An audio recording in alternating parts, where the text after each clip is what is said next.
అమ్మా తమ్ముడు మన్నుకి నేను చూడమ్మా అని రామన్న తెలుపగా అన్నాని చెవినులిమి యశోద ఏదన్నా నీ నోరు చూపుమనగా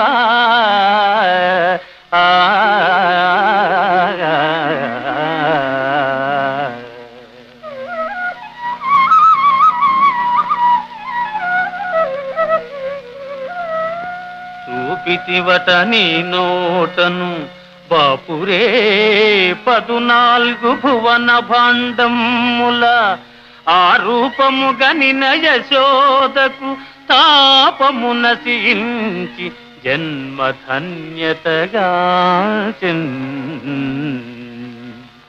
జయ కృష్ణ ముకుంద మురారి.